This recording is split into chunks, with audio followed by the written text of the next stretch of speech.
everybody. Welcome to What Are You Doing in Denmark, the podcast where we talk to some of the coolest people in Denmark about what they're doing here. My name is Derek, and I'm joined, as always, by my co-host, Mike. And we today are joined by an incredible person. We're talking about a Rainbow Award winner. We're talking about a drag queen, an actress, a historian, and an awesome human being to boot. Today we are joined by the immaculate Chantal Al Arab. Welcome to Weighted. Oh, stop it. You're making me blush. That's too much. And yet again, keep on going. Right? Oh, yeah, we have more. We have more. I literally have bullet points full of things. We can go through as much as you want. We can make we can make the podcast all about you. It's kind of the Just point. make it my resume. Yeah, I love it. Perfect. Well, your resume does keep you quite busy. Mm-hmm. How do you do it all? And have you gotten a chance to recover since Pride season? And I drink a lot. I think that's my secret. But apart from that, yes, I did recover. I had a few weekends after Pride where I tried to do as little as possible and tried to sort of cut a bit back on my social life just because I'd spent a lot of time with people. Yes. But I will say Pride this year was busy. It was major. World Pride 2 years ago. Mm-hmm. I feel like there were more people this year. It was crazy. I actually think it's the biggest Copenhagen Pride ever. Wow. Yeah. It certainly felt like the biggest in the 7 years that we've been in Copenhagen. It certainly felt like the biggest, the most active one. What's your favorite, as a performer, what's your favorite part of Pride?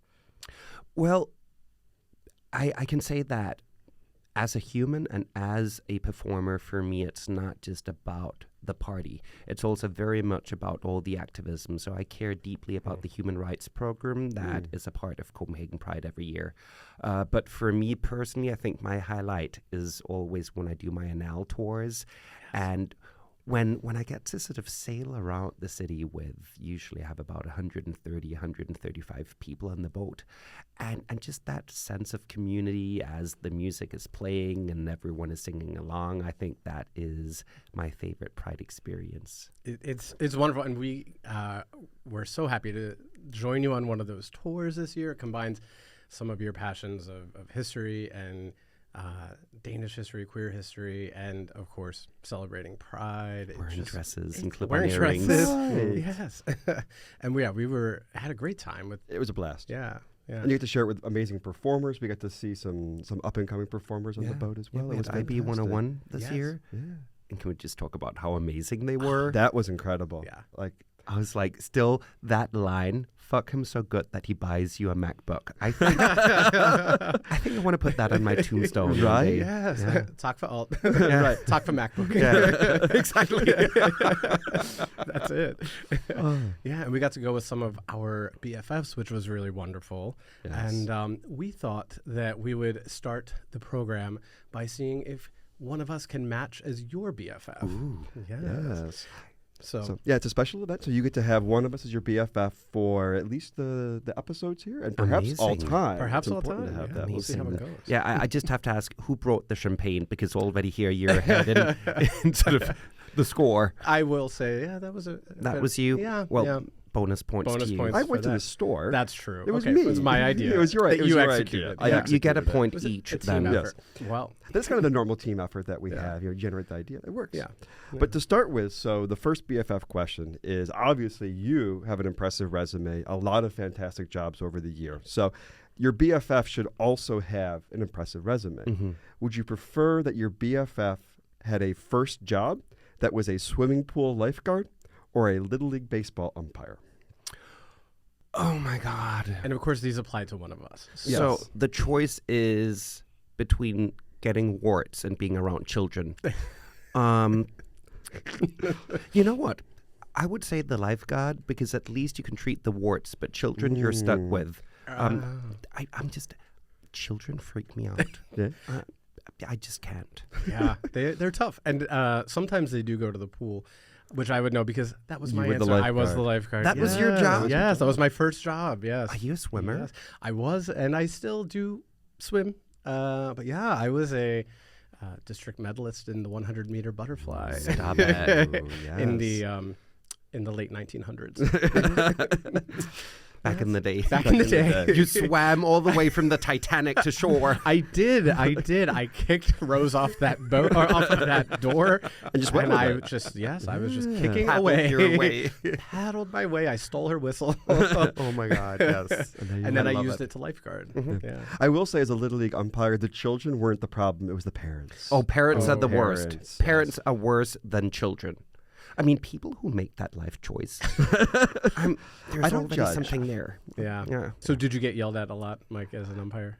A little bit. I mean, there certainly were a few moments that adults were yelling at 14-year-old me because my strike zone was not to their liking. But Like, I was playing in this game 2 years ago. So I'm Right. yelling at a 14-year-old.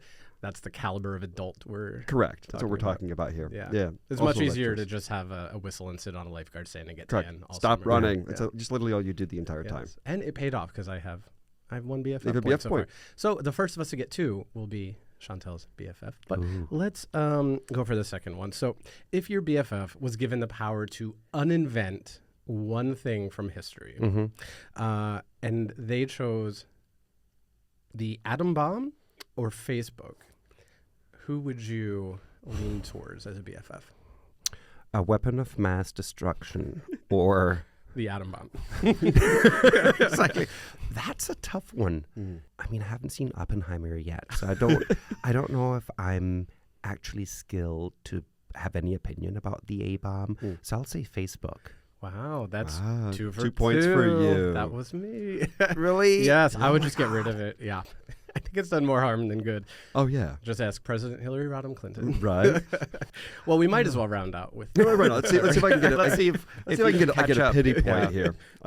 Yeah. So obviously you also entertain guests for all kinds of functions, but if your BFF was planning a dinner party for entertainment, would you prefer that there was a live band or a psychic medium? A psychic medium. Wow, that's a Derek full with a 3 Monty for for me. 3. Yeah, That's you again? 3. Yes, yes. my Derek, God, maybe Derek we are loves the BFFs. supernatural. Anything that's aliens or psychic mediums or ghost hunters, I'm You're such a very into. nerd. I am, and I love it. And of course, I mean, Do you follow the Long Island medium? I'm ashamed to say yes, I do. Yes, It's me just too. the perfect kind of trash I know. TV, and it's so I know. good. There's also the young gay one. What's his Oh, face? Tyler Ferguson. He's good. Yes, he's very good. He's really good. Yeah, he's good. Yeah. Mike is a very not. pragmatic approach, a scientific approach to a lot of things, which is very good when you need somebody to pick up champagne. I mean, you said live band. Maybe if you had said a live mixologist, Ooh, that would be a lot more fun Yeah. too. I agree. that would have been points for me. It's like you all, I mean, the way to my heart goes through a well-mixed martini, Right. bone dry. just bone dry, extra dirty. That's what I love. Yeah, just shake the bottle of vermouth near it. Right. No need to put vermouth into it. Well, see, we are at least making connections all around, and we'll do another round of the BFF. You like test spirituality, alcoholism. I like that. They kind of go together. All the don't they? spirits. They All the kind of go spirits. together. all the spirits. I like that. I Yeah. like that. Yeah, we will start the show as BFFs and see if we can retain that later with another game. But for now, let's talk a little bit about. I know you were born and raised in I Copenhagen. was, Is that right? yeah. I'm a true Copenhagener. Yeah. Yes. Yeah. We're quite rare, but we do exist. Yes. Most people that move here later, but for you, that was what you're doing in Denmark. That was. I mean, I was didn't. the I plan. didn't have Yeah. a choice. The universe decided to plop me down here. And we've already started talking about all of the accomplishments you've had since then. Of course, in drag, out of drag. But Chantel also grew up in Copenhagen as well? Yes. Or came to be? Came to be. Chantal was, the character Chantal was born 10 years ago at a party. My now sister, Athena Lady, was throwing a party where we were drinking, cheap Italian spumante. And at some point, when you are in a shared apartment shared by 8 gays, there will be a pair of heels. There will be a tired old wig. There will be a bit of makeup and maybe a cocktail dress. And at some point, I ended up in a beautiful ensemble which made me look like let's just say, a very tired Chloe Sevigny. And then Athena looks at me and she says, "Oh my, you look like the heiress to the Burj Al Arab." And I just went, "Ah oui." And she was like, but why do you speak French? And I was like, oh, I studied in Paris for 3 weeks. And that is how Chantal was born. Oh, I because love she was it. like, but what's your name? You're clearly an Arab, but what's your name? And I was like, Chantal. And I think I chose Chantal because it sounded expensive in a very cheap way. Ooh. I love that. Yeah. I love that. So really, so Chantal was your first shot. Like it was just kind of open in that moment. It was a very smooth birth. She came out in one piece. I didn't need stitches afterwards. Oh, look at that. I've always had a wide set birth canal. So. Did you think that you would dabble in drag before you found that pair of heels? Like, were you watching Drag Race? Were you into it at all, or did it kind of just birth because itself? 10 years ago, Drag Race hadn't really made it to Denmark. Sure. It wasn't really on the radar. Copenhagen didn't have a drag scene 10 years ago. So it was never in the plans. It really was after this night. Athena Lady, again, I have to give her the credit. Yeah. She was like, we should make a company together. And then we were 10 sort of queers who went together and formed a company that we called Vesterbro Drag Rental Service. And our idea was that you could book drag queens for whatever event that you wanted. It could be if you were throwing a party, if you had an opening, if you, I don't know, it could be a bar mitzvah, whatever you need a drag queen for. And none of us were that good at doing drag. So our sort of shtick became being bad drag queens. Mm-hmm. And I remember at this point we were hired for, I can't mention the company. It's a big tobacco company. Okay. And you're not really allowed to advertise tobacco in the European Union, but you can throw events where you have tobacco. And we were hired to be the cigarette girls. And basically, I was like, oh my God, how do I do this? And I literally just walked around throwing packs of cigarettes at people, being like, you'll get asthma, you'll get cancer.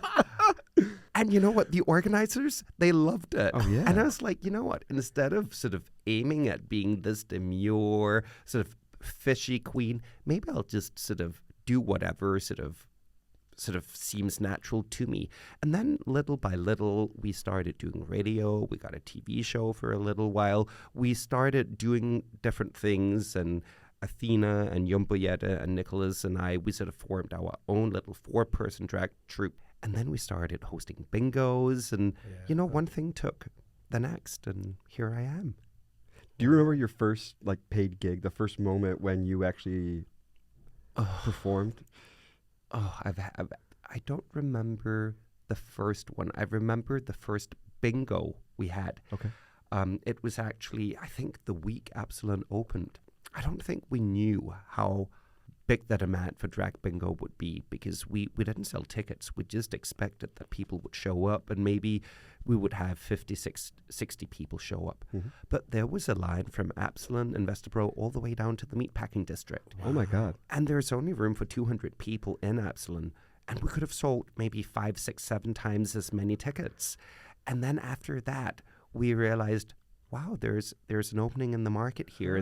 How did it feel to see such a response when, I'm assuming your expectations, like you said, were, 50, 60 mm-hmm. people, to see that you had 3x or more of what you thought you were going to do? That must have felt incredible.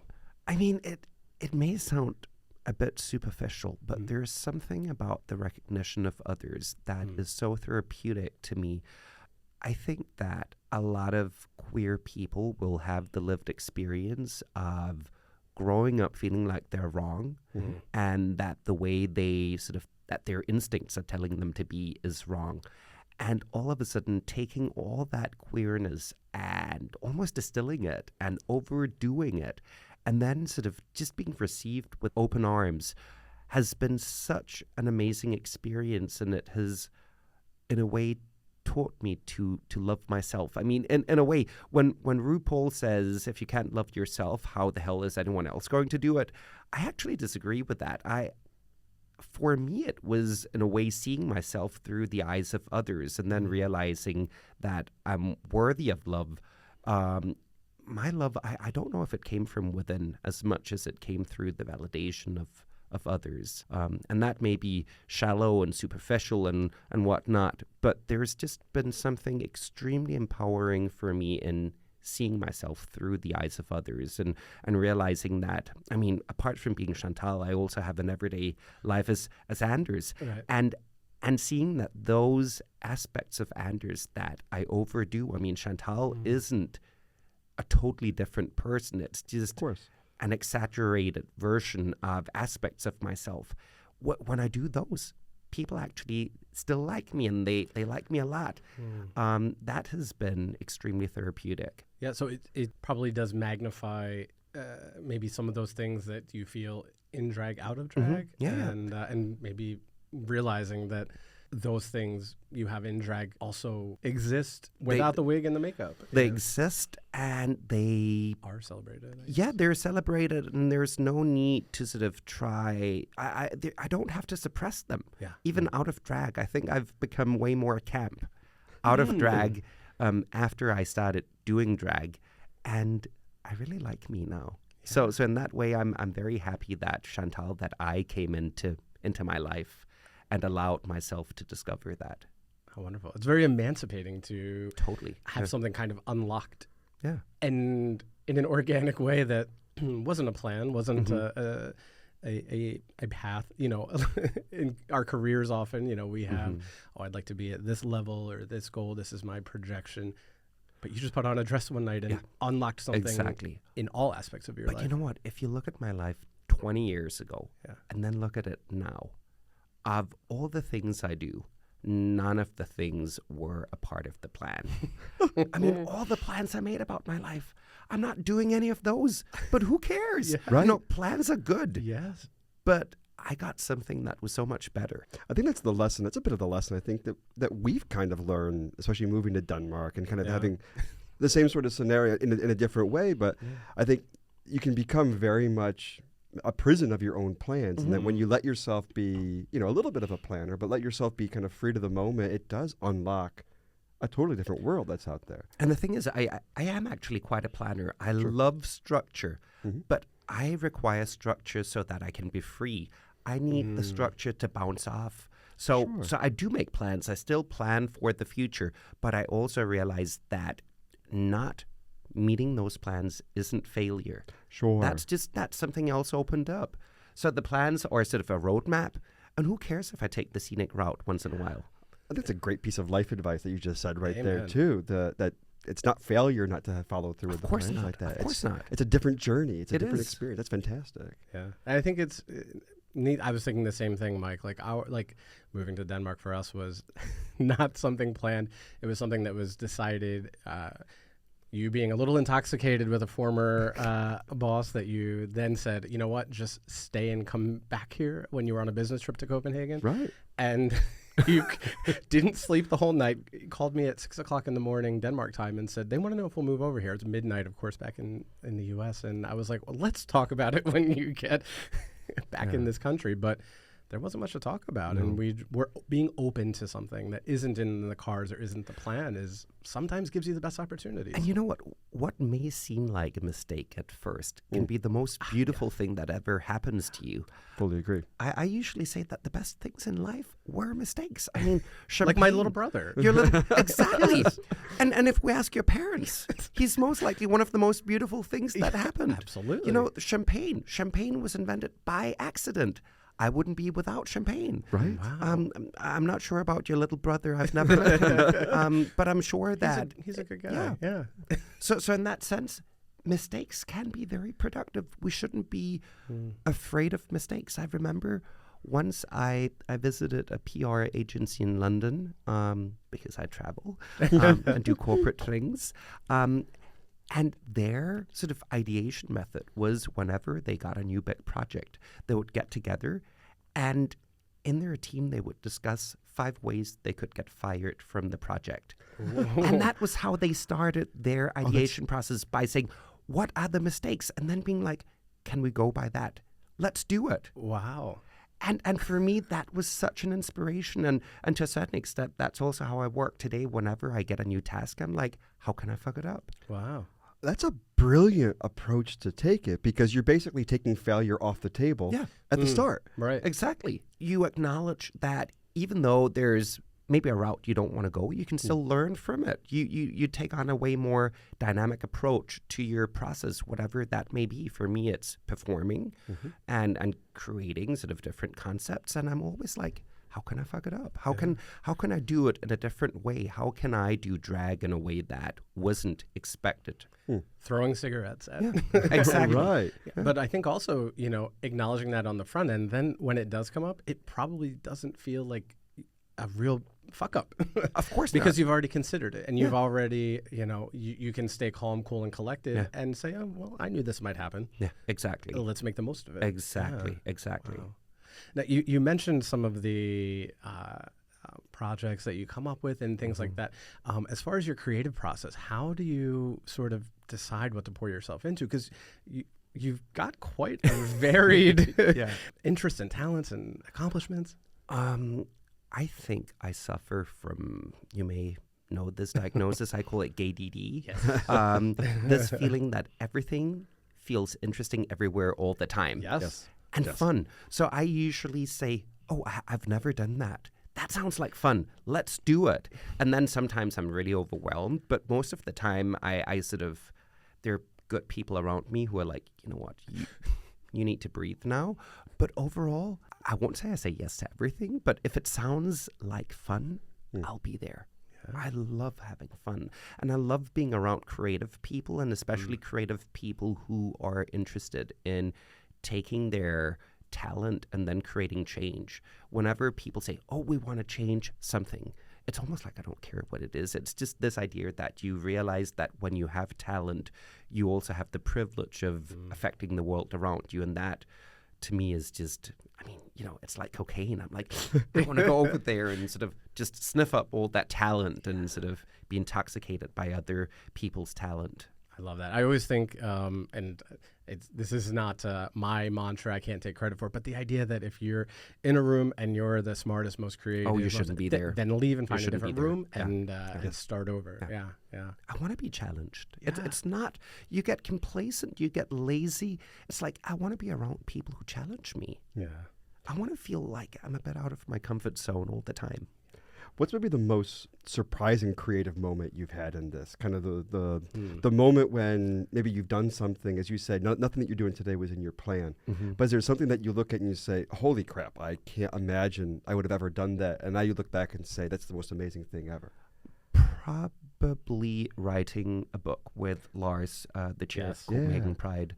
That was not my idea. That was 100% Lars's idea to write it. And I still remember the day I got the phone call. It was during lockdown. It was during COVID. Oh, right. And my phone goes off and it's a number that I don't recognize. And I'm like, okay, I better pick up. And then it's this super sort of energetic person who's like, hey, it's Lars from Copenhagen Pride. You don't really know me, but I know you, and I think we should write a book together. Wow. And I was just like, we should. And then I was like, but what should it be about? Right. Because I kind of say, sure, before I even know what the book is about. Right. And then he was like, we should write a book about gay history. And I was like, this is the best idea ever. And I invited him into my office, and I remember that I had covered, I have a meeting room with a huge table, and I'd covered it completely in paper. And then we just started taking notes, and we filled the entire table with timelines and ideas for titles for different chapters. And by the end of the day, we had kind of a skeleton for the book. It was such a dynamic, creative process we had. And it was never my plan to write a book. It was never a part of my sort of drag career. And it has been so rewarding. And it has been that, first of all, getting to know my own queer history, but also being able to share it and to help my community understand that we came from somewhere. Yeah. I mean, that the rights we have today didn't come out of the blue. They didn't come out of nothing. They're here because some very brave people in the past took a chance and they did something. That has been such a rewarding process and also something that I never, it just wasn't a part of the plan. But I'm so glad I did it. That's awesome. Yeah, and so are we, because that's such an important thing to keep front of mind. As queer people, you're a part of a legacy. You're a part of work that has been done by others, and it can be pulled out from under you at any moment. At any point, we're standing on the shoulders of giants. I usually say, when you write history, you get roots, but you also get wings. You have to realize that in order to be a community, you need a shared something. And the idea that you have a shared history, shared stories, gives you a sense of community. And when you have a sense of community, you can fly. You can do new things. You can imagine a better world, and not just for yourself, but for your community. And for me, that has just been such a central part of this process and the project overall. Yeah. And I think it gives everybody a little sense of responsibility too. Hopefully, but also just it showed me that drag can do so much more than just standing on a stage. When you're in drag, you command a gaze. You get people's attention, and when you have someone's attention, you better spend it wisely. I mean, life is so short. You want to make sure that the things you say, of course, I want to entertain, but I also want to make sure that I give people some food for thought. Yeah. So it just made me realize that drag has so much more potential than what I thought before I started this project. Yeah. It's an art form, and with art comes messages, and there's power in reaching people through that. Totally. And you do obviously get on stage as well. Yes. So besides the books and the tours and all of this wonderful accomplishments, Drag Entertainer of the Year at the Rainbow Awards, and hosting them, a couple of years back, of course. But of course, you do get on stage, and there's probably also some experiences you've had there that maybe have been memorable or less. So many. It's more sort of, some of the things I remember is more, of course, all the great experiences when you do big things. I mean, this year when I was hosting sort of the big show at Copenhagen Pride, having 15,000 people in the audience is, of course, quite an experience. This idea that there are 15,000 people listening to you right now, that was amazing. But also just smaller things. 2 weeks ago, I was at a wedding in Sweden. I was emceeing, and having the privilege of sharing such an intimate event as a wedding is just amazing and so memorable. So for me, it doesn't have to be having a 15,000 people audience. It can also be being in a room with, I think we were 80 people at this wedding, and just getting to hear these speeches. And there was one of the speeches that made me bawl. Sort of the best friend of one of the grooms was talking about how she had known him since he was a child, and how for so many years she had seen him running away from who he was. And when he then met his husband, all of a sudden he didn't have a choice of running away from who he was, because the person that wanted him and not someone else. So he basically had to fully embrace who he was. And I was just like, that was such an intimate, beautiful moment. And I felt so privileged to be there in that moment and to share that with them and hear those words. And they sort of, they also meant something to me. Yeah. So sort of being out performing for me is, most of the time, it's also the type of connection I feel with my audience, be it big or small. So obviously that's an incredibly intimate moment that you get to share. Yeah. What does it feel like when you're in more public performing spaces, like when you're at a bar in particular, or you're on a stage in there? Kind of, do you have any funny moments that you've had as you sit in there and kind of get a sense? Because I think when people go to a drag show, they kind of have a little bit of a sense of, I guess, maybe behavior or being a little bit ridiculous, because the concept is a little bit ridiculous. It is. And are there things kind of good and bad that you've seen in your career as you're on stage? If I'm at a bar, a lot of etiquette, and this isn't just drag etiquette, like I would say drag etiquette 101. It's like, no open fire near drag queen. We're made out of nylon. Right. Don't touch my face, because it took me hours. I know it's hard to believe, but I am actually wearing a bit of makeup right now. When you kiss a drag queen, never actually touch the face, just air kiss. But apart from that, it's like a lot of people, they'll ask very sort of direct questions, and also questions where I'm like, where I'm taken aback a bit, but also just, people will come up and just touch my boobs. Oh my God. I was in Aarhus a couple of months ago, and this guy came up to me. I was sitting with my sisters. We'd been out performing, and we were just having, I was having a double bourbon, just, a light little sort of pick me up after a show. Nightcap. Yeah. And then he comes up and he's like, I'm sorry, can I ask you a question? And I was like, oh God, this is going to be good. Right. And then he's just like, can I feel your tits? And I was like, okay, I knew it would be good, but I didn't know it would be this good. What kind of question?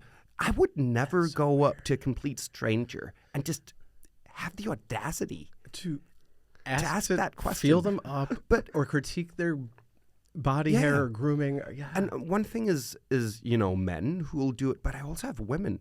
A lot of women are just as bad when I'm out. They'll sort of feel my hips to figure out how do I get this figure. And yes, I do wear padding, but having complete strangers touch you is quite invasive. Oh yeah.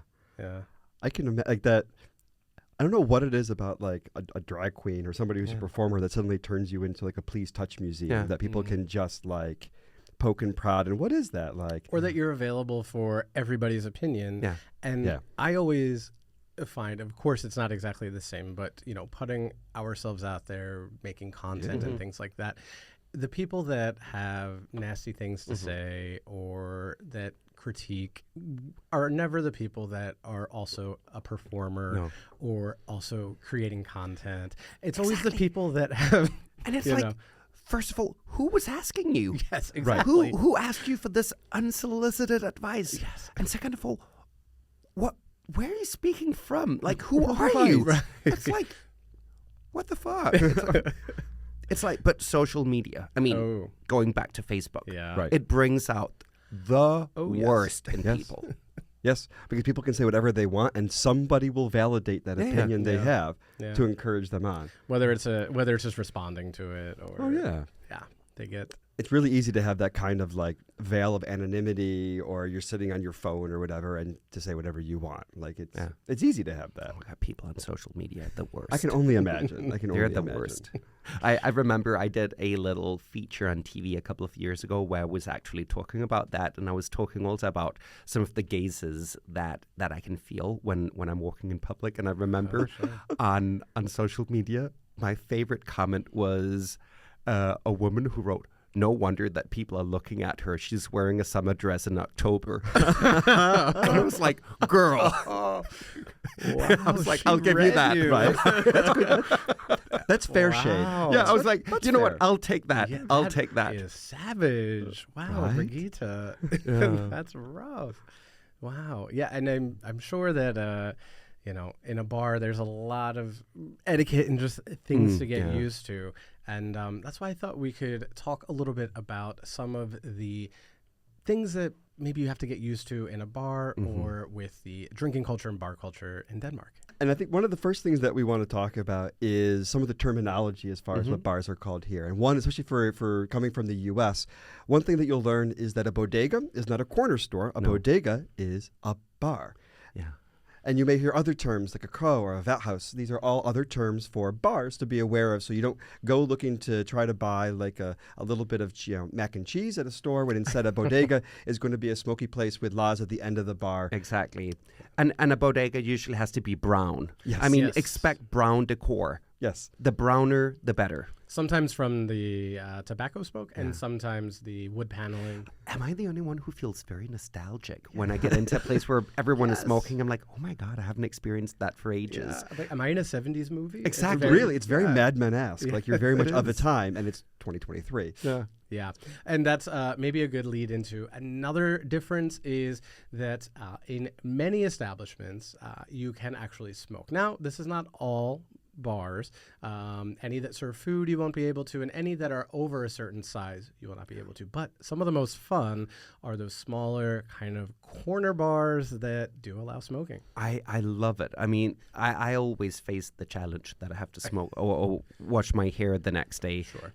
But apart from that, there's just something about those places where, you know, the walls are brown, everyone is smoking, and especially when they're telling stories, you know, those tall tales where you're not really sure if it actually ever happened. I just love that. I love it. It is funny here because, like, I remember, like, literally when I first turned 21, I think in New York you could still smoke in bars for, like, 1 year. And so I had, like, Same one in stretch of my life. Pennsylvania. In Pennsylvania. And so it was very weird when we moved here to be like, you can smoke in bars here. Yeah. Like, it was like stepping back in time. You used to be able to smoke on the train, like, not too long ago. God, I remember that. I remember that. It's so funny that such a healthy place has such a embedded smoking culture And everywhere. that the smaller the place is, the That's what you're allowed Yeah. to smoke in. safest it's deemed to smoke. Oh, I usually just go in there with a straw. Yeah. You don't even have to Just bring to your fit own. in. Yeah, you don't even have to bring your own cigarettes. You just bring a straw, and just by inhaling the air, you'll get a bit of a Ooh, buzz that from and all the nicotine. Yeah. Also a good budget tip. Yeah. Right. Yeah. Secondhand is also a budget opportunity. It is. I like that. Yeah. I like that. Another thing that you'll find about bar culture in Denmark is that beer is the center of drinking. Yeah. This is Yeah. a beer country. It is. Obviously, you can find spirits. I don't think in a bodega I've ever seen anybody order a glass of wine. Don't. Don't. I don't If think they so. have wine, don't. It's probably vinegar that has been Yeah. left out too long. Or Yeah. you'll go blind if you drink it. Right, Yeah. right. It's actually Just it's the descaling It is, vinegar yeah. that they're, Yeah. they're Yeah. using for that. Yeah. So realize that beer is the center of it. And also do know you can find classier cocktail bars around town, Yeah. but realize that the cost is going to be, Yeah. €20 or so to get a simple, Right. even a simple drink. Yeah. I do like the Danish shot culture, though. Ooh, Can we Yes. just talk about absolutely. that? The little Yeah. shots, both the gammeldansk. Oh, yes. Yeah, which is kind of a slap on the face. Yes. But also some of the more sort of candy flavored ones, especially the licorice ones. Yeah. Also a slap. Also, yes. Face. So gammeldansk, I like to do before I get on an airplane because I heard Yeah. I'm not flying it. I'm just getting on it because I heard that's a tradition to do at Well, the airport. Allegedly, it helps you if you have a bit of an upset stomach Ah. because it's an herbal remedy, you know, Interesting. with 40% alcohol. as all the As best all- medical remedies are, right? Just Yeah. the side benefit. Mhm. Yeah. Yeah. Yeah. And the licorice shots, they're tough for me. I always have to give it a little sniff Yeah. before I decide which one I'm going to do. Yeah. But yeah, it's also just part of the drinking culture. It's a part of it, and you know what? After a while, you get used to them, and they're not that bad. Mm. The hard part for me, like the Gayul, like the really sweet ones, is Yeah. just that like they're so sugary. Yeah. Like I feel like it's like instant hangover. Like Oh, if it you is. do too many of those. But also, if you do a lot of them, your hands, like oh yeah, they get basically, that green you touch color. the shot glass, and when you let go of the glass, it's still stuck to your hand. Ooh, yeah. Yeah. Yeah. Yeah. But I mean, they are usually 10 shots for a very Yeah. cheap rate, 100 kroner or about €15. That's a little dangerous. It is. But again, part of the culture. Yeah. However, it is a cheap way, an efficient way to get a little bit of a buzz on because it can be a bit expensive for the other drinks. But also, there is something very communal about them. If you get a tray, Yeah, you can sort yeah. of hand them out. You can talk to the table next to you and be like, hey, do you all want a shot? I kind of like that. It's a good way of breaking the ice. Yeah. I think that's one of the funny things is that in some ways Danish bar culture can be quite transactional. You get the beer for yourself. You might get a round for your friends or whatever else, but it's very transactional that way, except shots. Yeah. Yes. Shots is the one thing that you get the tray of shots and you just walk around and, as you say, talk to strangers. It's that funny, like kind of like side cut on, Yeah, on exactly. culture that way. And it's a good way to break in because compared to maybe pub culture in the UK or the US, it's not always as like set up for mingling. It's more bars where you would go with your friends to meet and be out and be cozy together. Yeah. But having having something like a shot to break in, that's when kind of the mingling starts a little bit later in the night, and that can be a nice way to sort of start those conversations with people you haven't met yet. Definitely. Yeah. Yeah. So another thing that is different here is to realize that generally in pubs here, you're going to find that there's no food, no TVs, they're not sports bars, especially compared to what we're used to in the US or what you see in the UK. That bars are for drinking. Yeah. Of course. It's like, why would you ruin that with food? I mean, can you imagine a place where you go to drink? Wouldn't that be magical? Right? Yeah. No, but that is true. And perhaps also that, depending on the place, of course, that things happen a bit later. Yeah. Yes. I love, I'm getting a bit too old for it now, but had we had this conversation maybe 10 years ago, I would have said all the best things happen after 4 a.m. It's really the late night that sort of... The late night is the keep it. And I think that point of no food, no TV, that also is a reflection on Danish culture a little bit too, because the idea is that you are going to be mindful. Even if, okay, you're meeting with friends to have some drinks, that's what you're doing. You're not going there to watch a game. You can do that at home before you go out. You're not going there for dinner. No, you're going to have dinner at a table or at a restaurant with your friends, but then go to the bar. So it's kind of a nice... It's actually a nice part of the culture. But also because the place where you have dinner, there won't be loud music and a lot of loud talking, so you can actually have a conversation. And then once you've sort of loosened up a bit, you go to the bar where you have sort of the more sort of informal conversation. Yeah, that was a big, I don't want to say shock because I could deal with it. That's a little dramatic to say shock, but that was a big difference when we moved here to not go out to eat at a bar. Yes, yes. Another thing that was a bit of a shock was going out and also seeing people that are of all ages, meaning, you know, you may have people that are quite your senior at the bar and then people that are potentially too young to drink in the the US. But you know what? I think that's the beauty, that a space like, especially the gay bars, become multi-generational and that there's an opening for conversation across generations.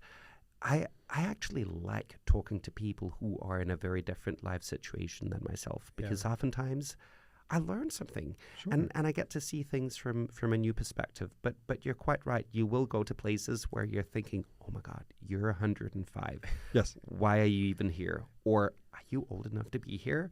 And I see that, especially if you're from a culture where you have to be 21 to go out. Sure. If you see someone who's 18, it feels wrong. Yeah, a little bit. Especially because some 18-year-olds look like they're like 14. And you're like, do your parents know where you are? And then you realize they're around the corner at the other end of the bar.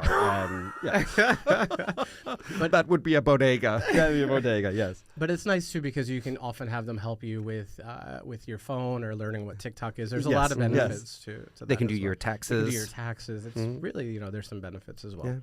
Yeah. One of the interesting things, too, I think, compared to in the U.S., is that generally the way that you buy drinks is different here, where you'll actually pay for each round independently. In the U.S., it's very common for you to drop off your credit card and then run a tab all the way going through, whereas in Denmark, it's more that you just kind of pay for each one and just go bloop, and you pay for what you have. It can also be common that you maybe just pay for your drink, and each person pays for their own individually. And then especially compared to the U.S., generally tipping isn't expected. And if you do tip, like, it's very much appreciated, but it'll even be recognized to the point that somebody usually rings a bell or something to acknowledge a nice draping that somebody has dropped off in that way. And even the tip can just be, if you pay cash, it can be a few coins. Just say keep the rest, or if there's a tipping jar, just put a few coins into that. It doesn't have to be a certain percentage. Yeah.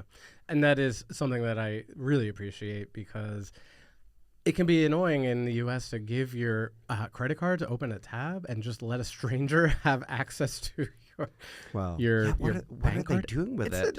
It sits in some like index card box. And the problem is, if you keep going all night, sometimes you forget to go get it back, and then you have to go back to the bar the next day. And most bars don't look as good in the daylight as they did in the night. And neither do you the next morning. And you feel like a jerk. And having to go GDPR back. issues. Yeah. Also all that. A lot of bars and drag queens, never look at them in daylight. Another one that I was a bit accustomed to in the U.S. that maybe wouldn't do here is sort of going out by yourself, and, you know, kind of sitting at the bar and thinking that, oh, the bartender will entertain me, and whoever else is there by themselves will sit around me at the bar, and then I'll have a conversation with them. And it's just socializing is a little bit different than in a pub in the U.S. Yeah, and again, it depends on the place you're going to, because there are places where a lot of regulars go, and they'll go there and they'll know people. I think it's more the idea that small talk for the sake of small talk seems shallow. So if you're a regular, you're there, you already have an established kind of relation, then it's okay. But if you just go there and they know that you're just there for one night only and you went out on your own, it's almost like they feel like they don't owe you anything. Yeah. Yes. Yeah. I think in many ways, I think bars in Denmark are kind of an extension of your living room. Yeah. And the idea is it's where you go either because you're a group that meets there and you see it. It's where you go with friends to hang out outside of the living room. It's not a place that you go to. You may meet random people over the course of it, but the intent is to be with people you already know. And talk about something that matters rather than small talk. Yeah. Yeah. And of course, these aren't all hard, fast rules, but these are just some things that we wish we knew about bars and drinking culture in Denmark before we moved here. But now comes our next segment, which is going to be where you have to defend your BFF status. Ooh. So we're going to see if you can remain BFFs, or maybe I can swoop in for the win on the side if Derek can't. I was about to say you can sit with us. Exactly. I want to see if I can join the club. You know, exactly. On Wednesdays we wear pink. I was about to say we're the kids in the back of the bus. Oh, that too. Yeah. Either way, is the back of the bus a thing in Denmark where like it's the same thing that we the, don't the really cool have school kids? buses. That's true. So, yeah, but I will say if you go away on camp and so on, the cool kids will be sitting in the back of the bus. Okay, I guess it's universal then in that way. Yeah, and you can't sit with us. No. I'm more about a front of the bus. And again, I would say, did you bring menthol cigarettes? Because where I grew up, that could get you into the cool crowd. Ooh. It's like a Lucy can help get you right into the right group. Well, you brought champagne, which was yeah. 2 points. 1 foot in the door. One foot in the door. Okay. And you know, you've been on a podcast or two, so you should by now have a sense on whether a podcast is real or not. And so what we've done is in this game, we call it podcast or Fish. The idea here is that I will read you a potential name and description of the podcast, and then you two have to work together to decide if you think it's a real podcast or if you think it's a fish. I usually say if it suggests that I invest in crypto, it's catfish. Right. Yes. Now, to be able to maintain the status, you have to work together and be correct 3 out of 5 on these. Otherwise, I get to be your BFF as well, and I guess we become a BFF throuple of sorts. I'm not sure how it's going to be. First one is the podcast Murder, She Boat. This is a true crime podcast about missing persons and murders at sea, hosted by 2 sisters who are in their 60s. If this isn't real, it needs to be. I really want this to be real because it's everything I am dying for. Right. However, there's just something about the name. The name is too good. It's a little too cute. I don't think 2 sisters in their 60s would get that Angela Lansbury is a major gay icon. Because I feel like this is rigged. I think this is the perfect storm of everything you would know I'm hoping for. So I think it's a catfish. It could be. I don't know. I usually say if it's too good to be true, It sounds. But I love it. I really want it. I really want this to be Murder, a She podcast. Boat. I love a good pun. I love a good pun. Oh my God, of course. And there are.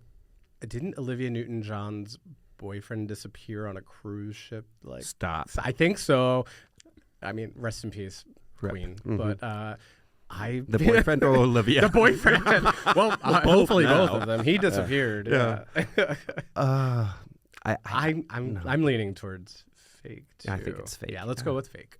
You're correct. It's fake. It's too cute, but this needs to be a podcast. It does. It needs to be a podcast. Is there a Do we have a suggestion little box? time? Yeah. Is there a suggestion box somewhere? I think we just filled it up with this one here. And we have our first episode, Olivia Newton. Apparently, this needs to be a thing. Yes, 100%. When we get into our 60s, oh my God! if Yes. podcasts are still a thing, Right. we're making. I'm in I'll for get this. a blue rinse. Yes. Blue Ritz. Okay, so you guys are 1 for 1, so you're good to go there. And so for the second one, we have the podcast Humor Resources. We're keeping with the pun theme that we have here. This is a podcast hosted by 2 HR professionals that make fun of crazy workplace incidents. Humor Resources, real, not real. I think it's real because it wants to be funny, but it kind of isn't. It has a very Karen from HR. Kind of, yeah. Like, oh, wouldn't it be cute? Yeah. The only thing that makes me hesitant is the legality. Like, how much could they really disclose? True. That's True. I guess you can speak in hypothetical, broad terms, strokes. and what happens at the copier stays at the copier. Names and identities have been changed to protect them. Overall, I think it's real, and I think they're making a fortune because they're selling it to businesses and using it in corporate training. So I think it's real. I could see. Okay. Yeah. No, I'm down. Yeah, let's go real. 2 for 2. It is Wow. absolutely real. Okay. That's absolutely real. I wonder if they have any Julefrika stories in the... I love a in the good anthology. julefrokost. Exactly. Okay, so 2 for 2. Let's see if we can keep going with this. So the third one is The Dumb Found Dead. This is a podcast about bizarre, strange, and borderline comical ways to die. The dumb. Very, very Darwin Award Oh, like sounding. the dumbfounded. The dumbfounded. Oh, the dumbfounded. The dumbfounded. The dumbfounded. Oh, like Is oh. that what it is? Yeah, I guess that's what Okay. the pun is. Okay. One thing is about legality here. We're sort of pushing into the sort of ethical domain. Right. Right. And has that ever stopped anyone? I mean, if the fictional episodes of Murder, She Wrote have taught me anything, it's that there are many dumb ways to die. True. Oh, that sounds too made up. Yeah. This seems like something our intern made up. Yeah. Also, it's punny. It's a little too funny. Yeah. And Yeah. Murder, She Wrote was also funny. Yeah. We'll say nigh. It's actually real. Really? It's actually God. real. So your first incorrect answer on here. I know what I'm listening to tonight. Yeah. Right, The right. dumbfounded. And Dumbfounded. And after 60 minutes, Murder, She Wrote. Well, we have to produce that. What We have to about produce that Yeah. first. Murder, She Motorboated? Oh. That would be mine. That could be your new show. Right, that was your experience in Aarhus, right? Murder, She... Oh, that was like mastectomy edition. I hope that guy listens to this podcast. Poor Rasmus. Most likely not. Probably, yeah. Probably not. Nobody listens to this. Okay, so speaking of podcasts that people may or may not listen to, the fourth one is Feline Fine. It's something What about is it? lions. So it's a podcast about being single and happy in your 40s, hosted by 2 self-proclaimed cat ladies. There's And they no are such thing feline as fine. there's no such thing as being single and happy in your 40s. Feline Fine. Feline Fine. It's a great title. Wait, Fine. I feel like I've seen these people on a show, but I feel like they exist, Yeah. and I feel like they could be my best friends.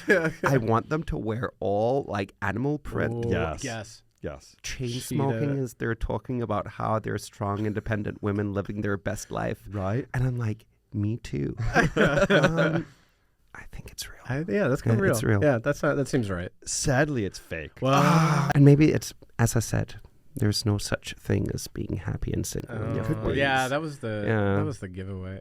The giveaway. The happy cat ladies, I guess. Yeah. About No that. disrespect to any single 40-year-old cat. Well, I'm 43 Persons, and recently yeah. divorced, so I'm just saying, One cat away. I'm a cat away. I mean, they will find me dead, half eaten by my hairless cat or whatever it is I have. With a podcast microphone in your other Right. hand and a glass of rosé in this one. Exactly. Oh, that is the dream. Oh, this is for everything. This is then, for the everything last now one. because you got to get this one right. Otherwise, I'm in. So the final one that we have is called Grilling Me Softly. It's a podcast about food and beverage culture hosted by food industry experts.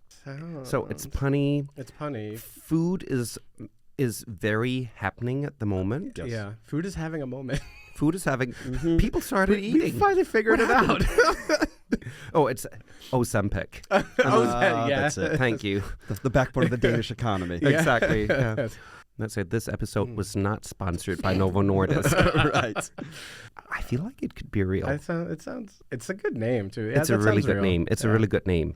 Yeah. Let's go real. It is real, and you get to maintain the BFF status. Well Butch. done. So three Yeah. out of 5, you hit the target, and we have 2 podcasts I think need to be made. I think they need totally, to be made. Totally. Like weighted spin-off is going to be Murder, Yeah. She Wrote, and we can Yes. talk about people that die in submarines and Oh, off I didn't even boats, think of that and, like I think we're in like the heart. We're in of the backyard of famous are. boat Yeah. murders.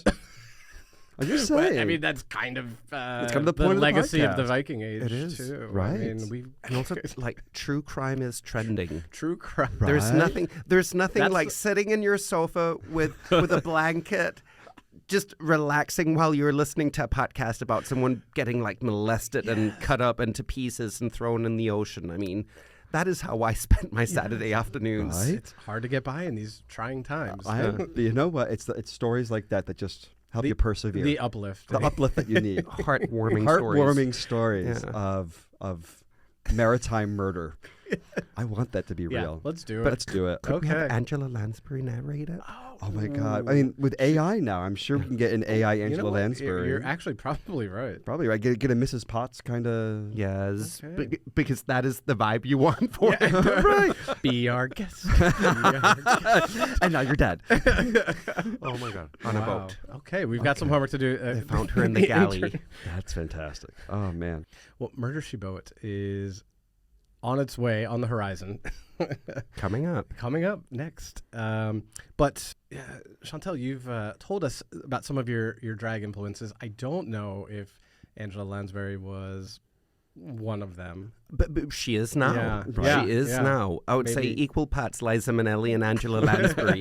Subconsciously, Mhm. Angela was there the whole time. She was always there. But I think you would say too, and we talked about it a little bit already, but drag has also really influenced the culture. And, can you maybe talk about like sort of what you think some of those influences have been or inspirations from drag have been in the pop culture? Oh, there are so many. I think that if we look at drag and the way drag in the past 50 years have had an impact on pop culture, we could start with The Little Mermaid, Disney's The Little Mermaid. sure. I mean, Ursula is inspired by Divine. Yes. Ursula is a drag queen. There are so many of these very subtle. We wouldn't have the Kardashians without contouring. I mean, that is Yes. that's a true. technique that comes from drag makeup.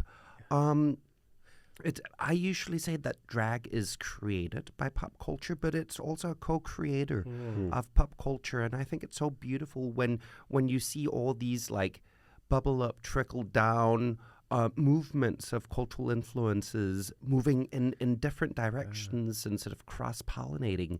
The beauty for me about drag is that it's about the hyperbolic. It's about overdoing.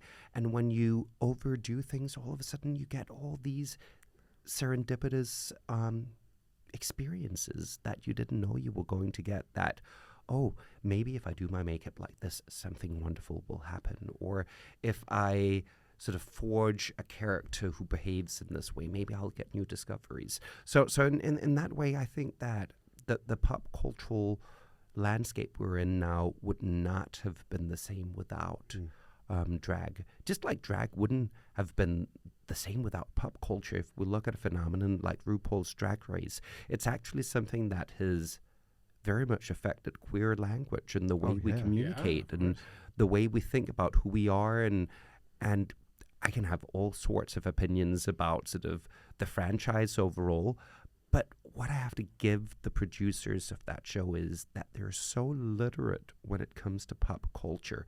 And the way they use reference is so intelligent. It's like a shameless, almost overuse.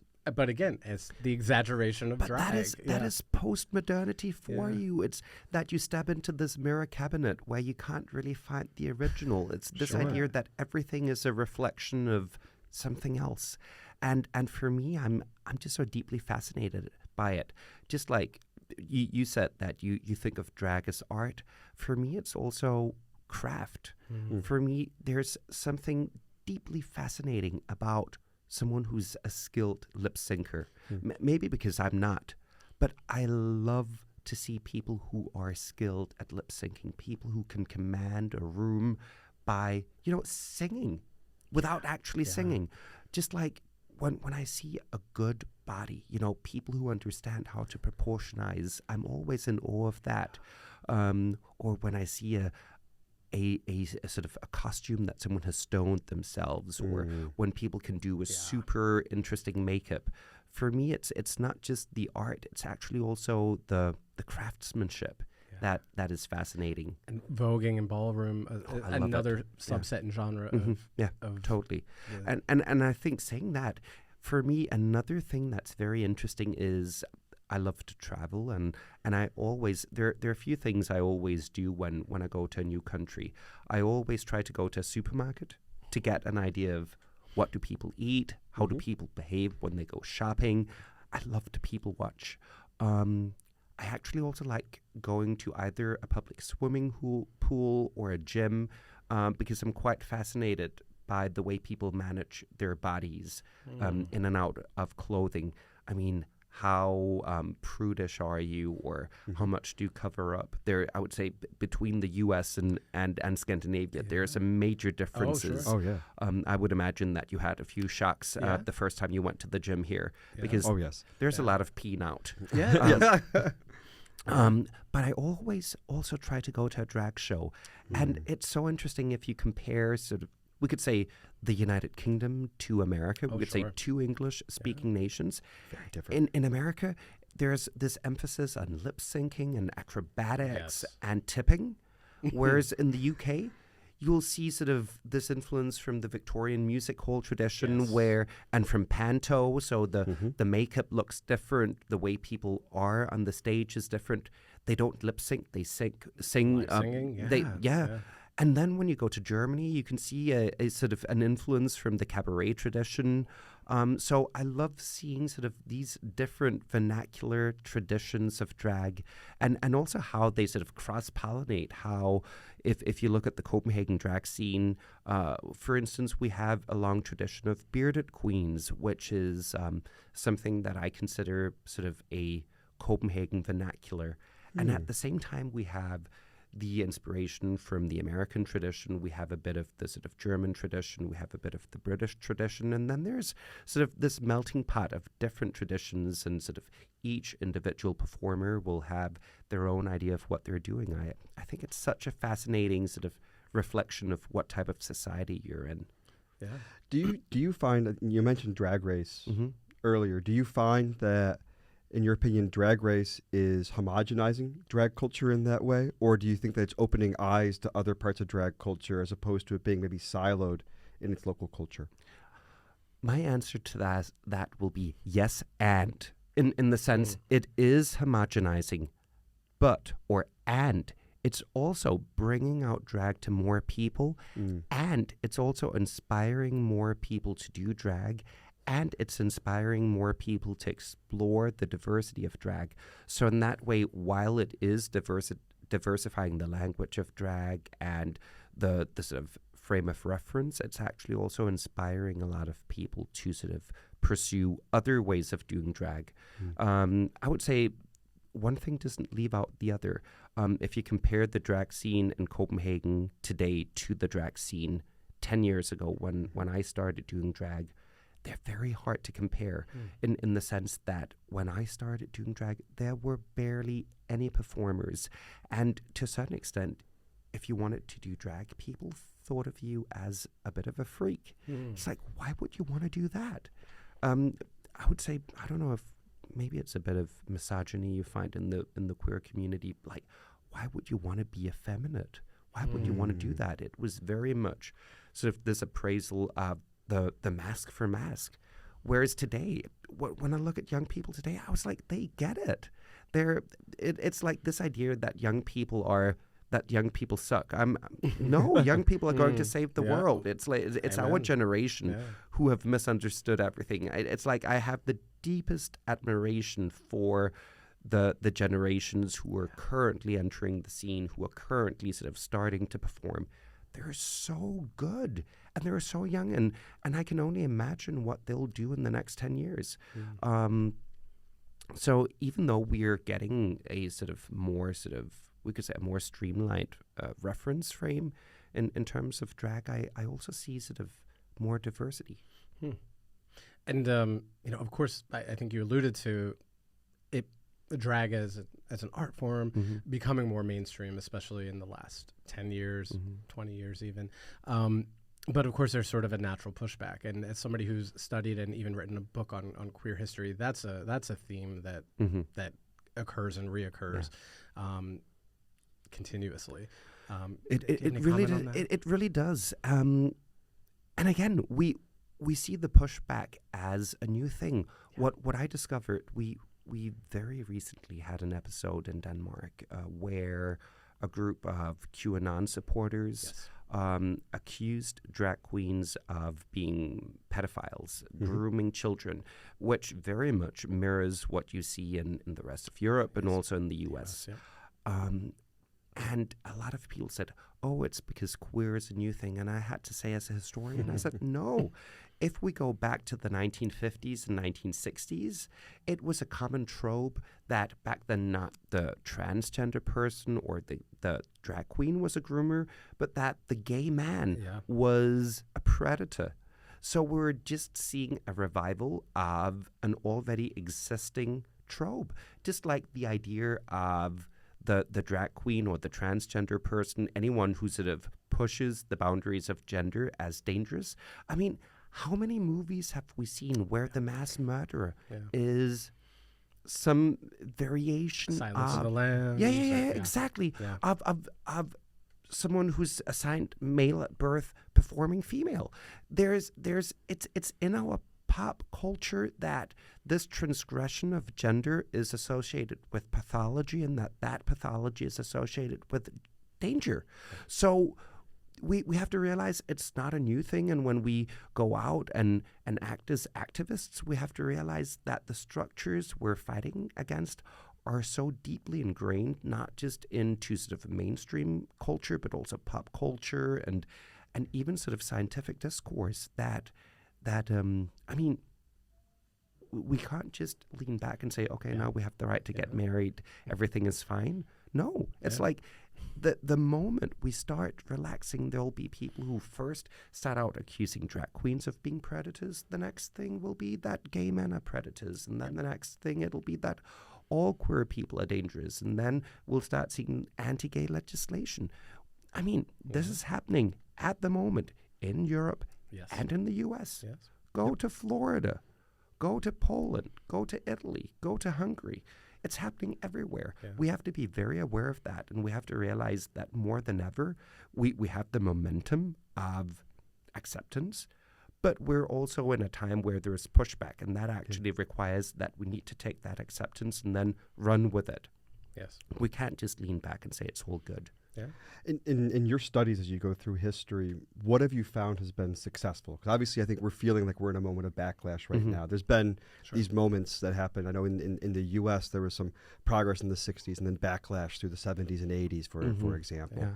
What have you found in your studies has been the successful route to advancing the rights of sexual minorities? One of my greatest discoveries wasn't necessarily one thing. It was more this realization that we're not marching towards the light. Usually we tend to talk about progress as inevitable. We'll say we're in 2023, therefore, and we have this idea that things will get better tomorrow. I actually saw the opposite in my study. History and progress isn't linear. It takes a lot of turns during the years. The second thing I discovered was that no change has ever happened by itself. Change only happens because there are people who dare to dream of a better world. So I would say overall, the most powerful skill we have as humans is the ability to imagine the future and the ability to imagine a better future.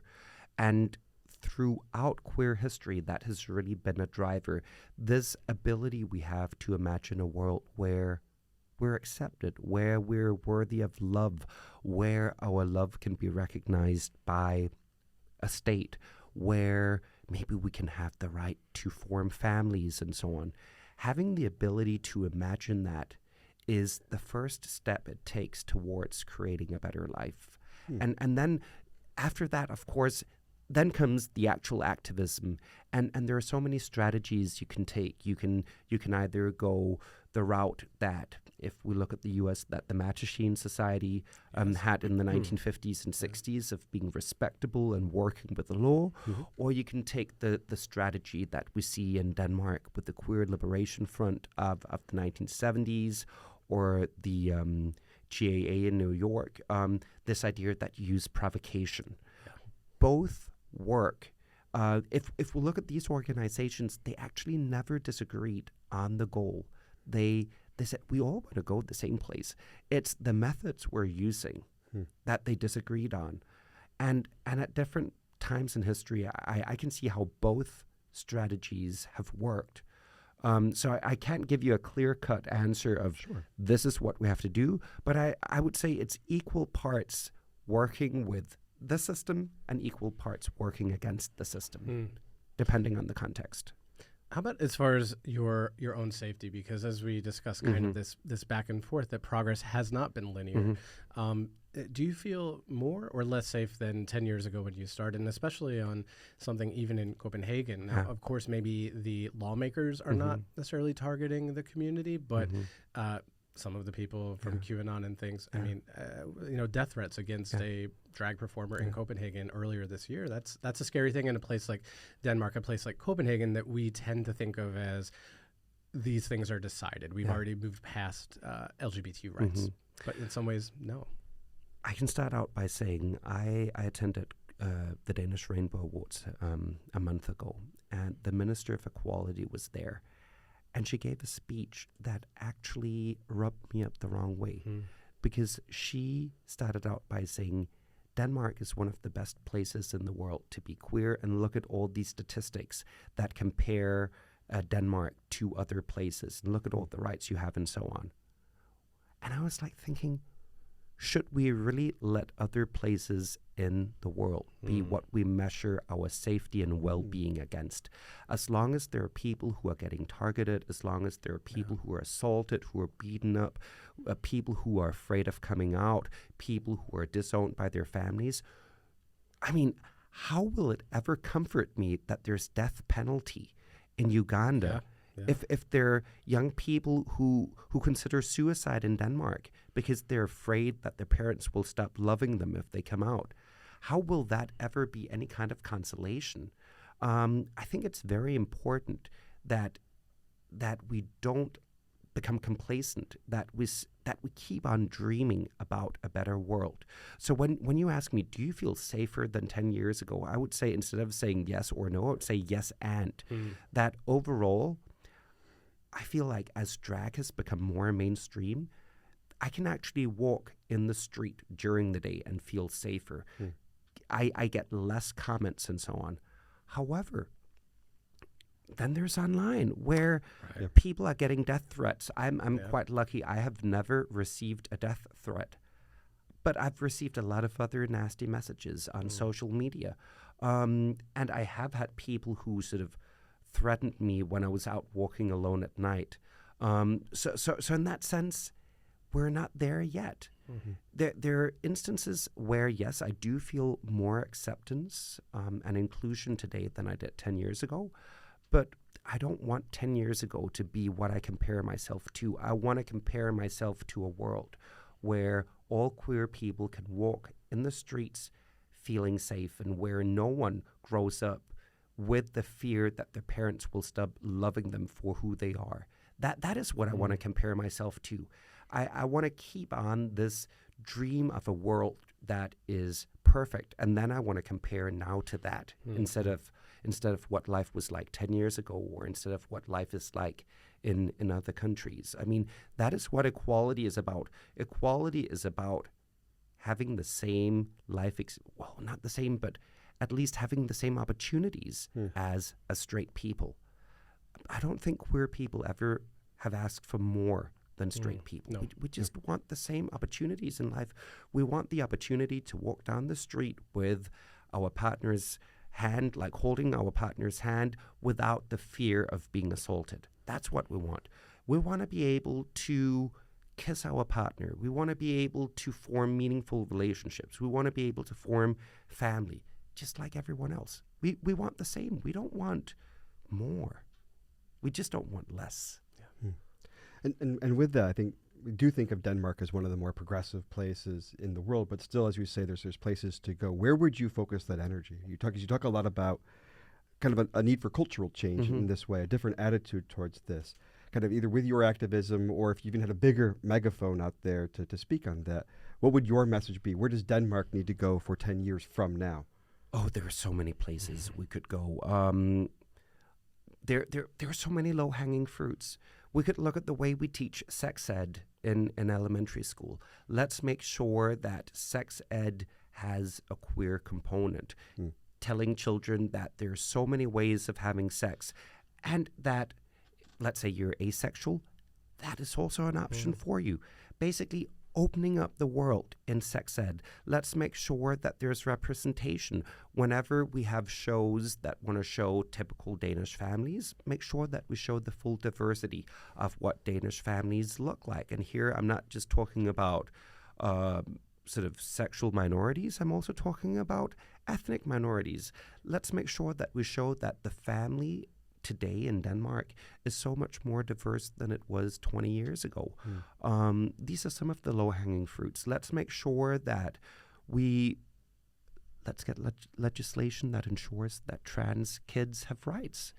At the moment, if we look at who are the people who are suffering the most in our community, it's trans people, and it's especially young trans people. Let's make sure that they have the best possible opportunities when they start their lives, without us being experts in whatever it means and what their life is. You know what? They are the experts of their life, just like I'm the expert of my life. 100%. And I think young people is where that change is really coming from. I think you alluded to it a moment ago, but I feel the same, that I see a lot of strength and hope in the younger generation. And I'm sure there's always these generational things we can laugh at, but the trope everyone wants to say is that they're eating Tide Pods and all of that thing. That's not true. They're really looking at life and their own lives differently and wanting to take control of them. And that gives me hope, because I don't think that when I was coming up that it had nothing to do with being, my sexuality. I don't know that I was necessarily empowered the right way to do that. So I think it's something nice in what our generation is doing in raising this next generation, and you see that result. And then we have to stop talking about woke as a bad thing. Yeah. It's like when you sort of try to boil it down, first of all, whenever people talk about sort of being against woke, I always ask, which part of woke is it you're against? Right. What does woke mean to you? And if it's the part that you respect other people, I'm like, how can you be against having? Because that's not a new thing manners? either. No, That's always been a thing. It's so interesting, this sort of that woke all of a sudden became a bad thing, where I'm like, which part is it exactly that's a bad thing? Yeah. I think we're asking. Oh, you were looking at me like you had. Sorry, I was just making eye contact with you. Yeah, but I know in your day job you do get to work with a lot of students and a lot of young people. Yeah, can you imagine? Yeah, Right. Do you have any anything you can share in that regard, as far as sort of that you see from them, or kind of that hope that you get working with students? And well, a lot of things. I mean, I love working with young people, because they force me to constantly reconsider the way I look at the world. And speaking of being sort of woke, I mean, sometimes they'll call me out on things I say and do where I didn't know that this could be a problem for other people. And just that, I mean, I may not agree with everything they say, but you know what? They make me reconsider what I do. They make me think about how to be a better version of myself. And that for me is so important. And that's also, it was never a part of the plan for me to sort of teach college students. But I'm so happy that I do that, because they keep me on my toes. I really have to sort of constantly consider how I do things, and that I really appreciate. So I think young people are really cool. they're awesome. Yeah. I think you have a unique perspective too, because obviously you grew up in Denmark and coming through, but you work with a lot of international students. I do, yeah. In that way. What have you learned from that? Because you get to see not just young people in Denmark, but young people in Denmark who come from elsewhere in the world. What perspective does that bring on what culture they bring as they come forward as well? One thing is the culture they bring. Another thing is it's almost like there are two Denmarks in there's sort of the Denmark that we currently are in, and then there's the Denmark of their imagination. And a lot of people arrive in Denmark with an idea of what this country is supposed to be. I usually talk about the Viking, that they imagine that they're coming to a country fully powered by wind turbines and where everyone is biking and everyone is tall and blonde and perfect and so on, where I'm like, you know what? It's more complex than that. Yeah. And I would say it's actually one of the big challenges whenever you work with international students. It's this idea that they almost arrive here knowing it all. And especially with, you can just Google, what is it like to be in Denmark? And then they come here and they think they know it all. And my job is to be the grumpy grandma who sits in a corner being like, it's actually a bit more complex than that. There is no one Denmark. There's a huge difference between being from Copenhagen and being from, a village in Western Jutland. Yeah. There's a difference between being, let's say a plumber in Slagelse and being an academic in Copenhagen. Yeah. There's a difference between being someone who's a fisher somewhere in Hirtshals and being, a suburban accountant in Greve. So it's my job is to allow them to understand that while Denmark doesn't have the diversity that, let's say, America does, there's still diversity, and that diversity in Denmark looks different, and that it's actually dangerous to say, this is what it's like to be in Denmark. This is what Denmark is like, to show them the nuances. And that's also a part of, what college is about, to sort of understand that the world is more complex than what you get in a sort of 10 things you need to know about Denmark blog. Sorry about those videos. No, I love them. And they're very useful whenever I have to teach culture. But everything you say, we feel the same exact way. 'Cause in many ways, our channel has turned us into cultural anthropologists, like reflecting on what's around us. Accidentally. And it does make a difference because, like, it's easy to say the Danes, but there is no the Danes. Yeah. And I think what's fascinating too, maybe this is a bit of the change we've seen as we've moved kind of through those phases too. The fairy tale arrival in Denmark, and then we've been here almost 7 years. Like, this is our home. Like, we have opinions and thoughts, and we know what's going on. And you kind of also see that tension even within Denmark of people who are like, the Danes do this, right? And the reality of, even the statistics prove it out. There's a higher foreign-born population in Denmark than in the U.S. And there's many ways to be Danish. And there's exactly. And I think that's got to be an interesting thing for you to see as well, is to reflect on explain to people, like, there's the fairy tale Denmark and the Epcot version of Denmark, and there's the actual place where real people live. Exactly. And then there are certain things where, Danes are so good at telling themselves stories and believing in them. One of my pet peewees is this idea that we're a green superpower. Where I'm like, let's be real. Let's look at the actual carbon footprint.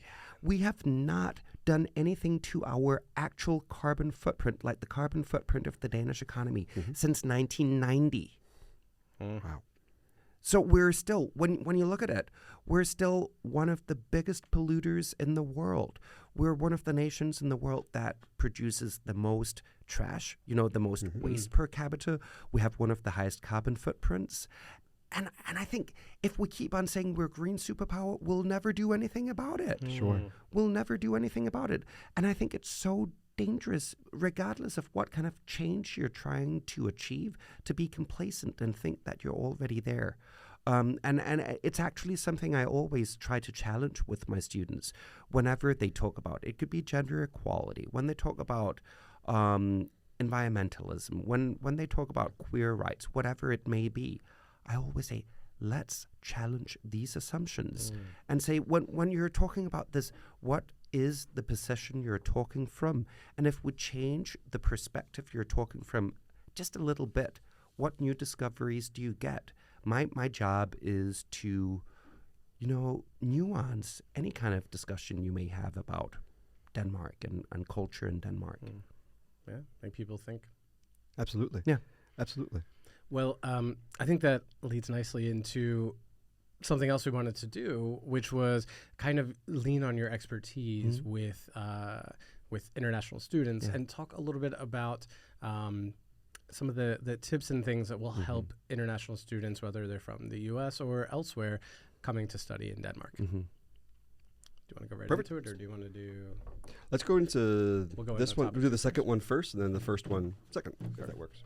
Yeah.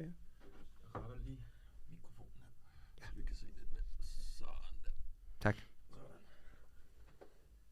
Okay. So now you explain it. Yeah. What do you mean? Just how this is going to be. So we'll do topic 2. So we'll just kind of discuss these. I don't know if you. Let's just do the 6. Just do these 6. Okay. And then anything else that you want to throw. And I think we can even play around and take some of what you discuss about the different Denmarks. I think that was great. So we'll go through. For simplicity's sake, since we just put this together and haven't talked about it, why don't you and I throw out each topic, and then we'll kind of go to you for a reaction on it. Okay. And this is going to be kind of the classic listicle and everything else on that. I love it. So we'll do this one on studying abroad, things to know before you go, and then we'll come back and do the other topic will be in the first episode, and it'll be in that way. So these will be the standalone videos and. So these will be standalone. So I'll do like a separate like intro, outro, and then at the end we'll just do outros for the 2 episode parts. Yeah, that'll be audio only. Yeah, the goal is for these to be like 8-9 minutes. Perfect. Okay. So start on me. I'll do the intro, and then I'll do the outro at the end. Okay. Hey everybody, today we are in the studio with Chantal Al Arab, and we are talking about the things that you should know if you're going to study abroad in Denmark. Yeah, the first thing I think people need to realize is Copenhagen is not a cheap place, and so you need to make sure that you have a budget. You went to Copenhagen or Denmark? I know you wrote Copenhagen. I wrote Copenhagen, yeah. I mean, you'll study abroad in... Yeah. Okay, so we can say Denmark. Okay. Yeah. 90% of all Americans studying abroad in Scandinavia study in Copenhagen. Okay. Should we keep it to... Sorry, should we keep it to Copenhagen? Or keep it to Copenhagen. It also saves all the comments on being like, it's not like that in blah, blah, blah. Sure. Okay. Sorry. I can give you the statistics. There's about 3 million college students in America. About 300,000 of them study abroad, and about 4,000 of them study in Scandinavia. 3,000 of these study in Copenhagen at DIS. Wow. Okay. So it's all Copenhagen. It's very Copenhagen heavy. I think there are currently about 50 Americans studying in Aarhus. And about, I think, 150 Americans studying at the University of Copenhagen, and we get about 4,000 Americans at DIS in Copenhagen every year. Okay. So, I mean, we can keep it... Copenhagen is totally fine. Okay. Doesn't have to be American, but also can just be... But we can keep it in the context. Okay. All right. Sorry. Okay. Hey everybody, today we are in the studio with Chantal Al Arab, and we are talking about all the things that you need to know if you're going to study abroad in Copenhagen. Yeah, and Chantal, you're an expert because you do work at DIS, one of the big study abroad centers here in Copenhagen. Yeah. And one of the first things I think that students need to be aware if they're coming abroad is going to be that it is not an inexpensive country. You need to have a budget and realize that this is not going to be like studying in Madrid or Rome. It's going to be a bit expensive. Yeah. I think that when you study in Copenhagen, depending on the program you're in, of course you can get scholarships and so on, but you still have to budget. And it's about figuring out what's important to you while you're abroad. There are, of course, a few places where you can save some money. I would say cook at home. Don't expect that you can go out every night, because eating out is expensive. Yes. And that's not just student budget. No, that's for everyone. I mean, with a sort of living wage for waiters, you sort of also get a reflection in sort of the price of eating out. Apart from that, get a thermos and make coffee at home. Yeah. Instead of spending those daily 45, 50 kroner on a to-go coffee, just make coffee at home. You'll actually save a lot of money and still be caffeinated during the day. And then there's a lot of free things you can do in the city. Copenhagen is actually quite a wonderful city in terms of cultural events and so on, that won't break the bank. It can be sort of, well, in the summer we have a jazz festival. We have all sorts of cultural festivals all year around. In February, there's a wonderful light festival where you can literally just walk the city and then you'll see beautiful light installations. So depending on the time of the year, you actually don't have to pay to get into a museum. You can actually also just use the city itself as your gallery. Great. So a lot of ways that you can protect your budget along the way. For non-students, of course, if you're working in Denmark, you kind of have a salary that matches that, but on a student budget, it can be really tricky. But even if you're working in Copenhagen, I would say still cook at home once in a while Yes. because Yeah. if you eat out every single night of the week, it adds it's up. expensive. you'll go broke. Yeah. Yes. And how about the way that people dress? That's something that I see often discussed on some of the student boards and things like that. But of course, when you're moving to Denmark or Copenhagen, really anywhere, in Scandinavia, you're going to have to be prepared for all different types of weather, sometimes in the same day. Yeah, I would say layering is key. It's really wearing layers is everything. It's about figuring out, especially if you're biking, this idea that when you're on your bike, you'll get really hot, you'll get really sweaty. First of all, you want to wear fibers that can sort of breathe. So don't wear what I'm wearing at the moment because this doesn't breathe. Wear natural fiber and then layer it so that you can take off one layer when you're biking, wear something that's waterproof on the outside because you'll most likely be caught in the rain at some point during the day. And then you can always switch up your outfit. And the benefit of wearing layers is that it looks really cute. Mm-hmm. Yeah. You're ready for any situation, and you can accommodate yourself perfectly in that way. And I've talked to a lot of students, some even at DIS, who said things about the things that they read or heard about online, that everybody wears black all the time and nobody wears wedges and heels. And they were like, I'm going to do whatever I feel like. I'm going to keep my style. And then they got here and realized there's a lot of practical reasons why. Oh, the cobblestone. The cobblestone. Yeah. Let's be real. The cobblestone will ruin your heels. Just put on a nice trainer. I'm actually currently wearing trainers just because when you have to walk on cobblestone every single day, you will break an ankle. Oh, yes. So the flatter, the comfier, the better. Yes. And it can still be chic. Yes. Absolutely. Exactly. Absolutely. I think another thing that to be aware of, especially if you're coming to study in Copenhagen, and we hear this a lot from people in the States, they're like, oh, I assume when you travel, you take the train everywhere. You're in the middle of Europe, and you realize that Copenhagen's on the edge of an island that's a short train ride away from basically just southern Sweden and the rest of Denmark. So I think a key tip is to realize if you are going to go travel to elsewhere in Europe, realize it's going to be a cheap Ryanair flight, not a Eurorail pass to go to Prague. Yeah, and I think it's also, especially if you're a student, ask yourself, are you going to study abroad? Are you going to travel abroad? I would say sometimes less is more. You don't have to go away every weekend. First of all, we're in the middle of a climate crisis. But second of all, you don't actually have to go away. The city of Copenhagen has so much to offer. And especially if you want to sort of immerse yourself in the culture, you won't meet people if you're out every weekend or out of the country at least. Because let's look at it. When do people have time to hang out? On weekends. Right. Exactly. So if you want to make friends locally, actually cut back on your international travel and then give Copenhagen a chance. Copenhagen is actually quite an awesome city, even on weekends. I fully agree. And I know, many people that study abroad, they're like, okay, I'm just going to take the Ryanair flight every weekend to go somewhere. And I fully agree with you. I think if you're going to study abroad, the beautiful thing is you get 6 months to immerse yourself in a place and make it home and get to do that. Yeah. Or look for one of those orange passes on the train and go visit somewhere in Denmark and, still stay in the culture. Yeah. Aarhus is actually quite fun. Yeah. And I think with it too, we know people that came here for study abroad and then decided they loved it so much they came back when they could get a job here and move back. So that's a good chance for you to see, is this a place that not only is it good for the 6-month semester, but also potentially moving here for good? But also remember that travel is not about putting pins into a map. Yes. Traveling is actually about savoring the experience. It's about going somewhere. It's about actually being there.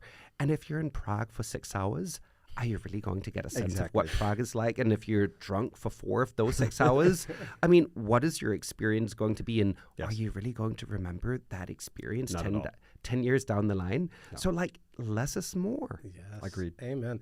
And on that note of really digging into the culture, one thing that I've seen, again, on some of these student boards, and that would be my personal advice is, sure, it's nice to learn some Danish, and you'll want to be able to, maybe by the end of your 6 months, place your coffee order in Danish, and that's a nice thing to do, and Danish people appreciate that. However, English is really good, and I would say that while Duolingo can help you before you arrive, one thing that may be a better use of your time would be to try to understand the culture before you arrive, because the language barrier won't be there like it could be in some other destinations of studying abroad like Paris or Rome. I always say when I have a student who comes up to me and says, I went into a cafe, they didn't speak English. I always have to correct them and say, you went into a cafe and you didn't speak blank language. Because let's say you're in Copenhagen, you can't expect everyone to speak English. However, English proficiency is very high in Copenhagen and in Denmark overall. We're close to sort of 99% of the population who have some level of spoken English. So you can get by. And of course, you can always consider how much time are you going to sort of set aside for that language. I always think when I go to a different country, I always try to sort of have an idea of at least how do you say hello, how do you say thank you, and then depending on how much time I'm going to spend there, I sort of economize my time. And we can say learning Danish, it is a bit of a commitment, like learning any other language. And you can ask yourself, do you then want to focus on the culture? I would say regardless of where you go, always be aware of the culture of the country. I mean, always have an idea of what are the hot topics? What are the do's and the don'ts? Are there any potential taboos? Could you potentially offend someone? Just be sensitive whenever you enter a new cultural sphere. Yeah. I think it's a big thing is realizing you're a guest of that culture as you come in, and your chance to enjoy it is to be willing to match up to it as opposed to walking in with your own. Yeah. I'll say too, language is culture. Of course. However, if a 6-month stay is all you have, then maybe it may not be your focus, but a 2 or 3 year master's study, perhaps you'd want to take Danish lessons and really try to, especially if you're considering relocating here after. And if you're going to live here afterwards, so say at some point you realize, especially those people who make the life choice of having children, we can always discuss that, but there's just something about, one thing is that, of course, you'll be able to talk to your children, you'll be able to talk to their professors, but let's say your children are having friends over that are coming to play. You can't expect that a 5-year-old speaks English. And at that point, when you have children, you have to learn Danish. If you want to be a parent who can not just communicate with your children and the professors, but with the friends. So there's just also something about what is your life situation at the time. I'm a big language nerd. I love learning languages. So for me, I always, regardless of where I go on Duolingo and I try to sort of master the language before I go, and I usually fail miserably. But I don't know. I like languages. It's part of the fun. It's so much fun.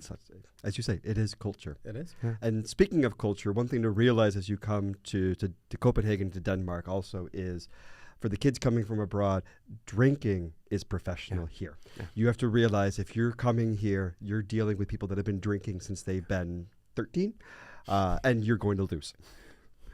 Yeah, and one thing is you're going to lose, but there's also the risk of looking like a loser in the sense that while you'll see people drinking in public, being very intoxicated publicly is kind of not cool. Yeah. It actually, it's not a cute look. No. So be mindful of that. If you're new to drinking, while it's legal, be very mindful of how you manage yourself and what your intake is. Because no one will think you're cool when you're puking on someone's trainers outside a bar. No. I mean, you'll look like a major douche, and we it don't gets want on the that. cobblestones. It gets on the cobblestone. Yes. It gets in your hair if you have long hair. It's just not cute. So be mindful of that. And also, if you're in a country and in a culture you're not aware of, potentially you can put yourself at risk. There are bad people out there, and even though Copenhagen is a relatively safe city, there are still idiots out there. So I would just say be smart when you go out. And it's mainly for your own sake. I always say to my students that I hope they make a lot of poor life choices on the weekends, because we learn from those. But you have to be very responsible when you make poor life choices, and you have to make sure that you don't put yourself at risk. So I would actually say, if you want to go out and drink, be my guest, but do it responsibly. Yes. Just because there's 10 shots for 100 krona doesn't mean you have to drink all 10 of them. No, I mean, sharing is caring. Yes, and that's how you'll meet people and make friends. And which is also another thing that you do have to be aware that you will have some culture clashes and some homesickness and jet lag and all of these things, especially in the beginning of your time, that are very natural. But make sure that you're checking in on yourself. But we have to be real here. Going away is actually quite a major thing. Yes. Oh, yes. So going through it without any kind of reaction actually makes me worry more than the people who get homesick at some point. 100%. I mean, adjustment always comes with, all growing comes with growing pangs. And just expect that. Expect that some days will be tough. And if you don't feel anything, good for you. But most people will feel some kind of adjustment. And that, for some people, is difficult. So for some people, it's easier.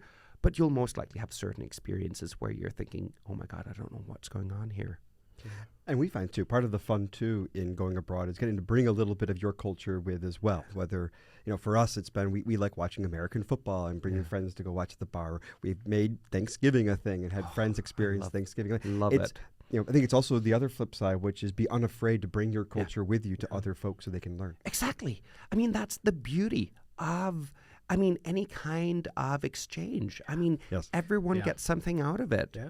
And you get out what you put in. Yes. Yeah, and exactly. The more you put into it, the more you'll get out of it. 100%. Absolutely.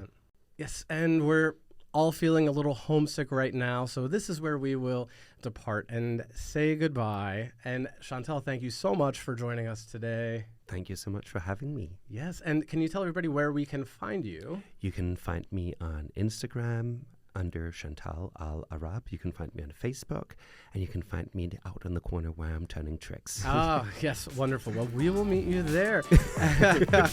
And thanks so much for watching, everybody. Bye.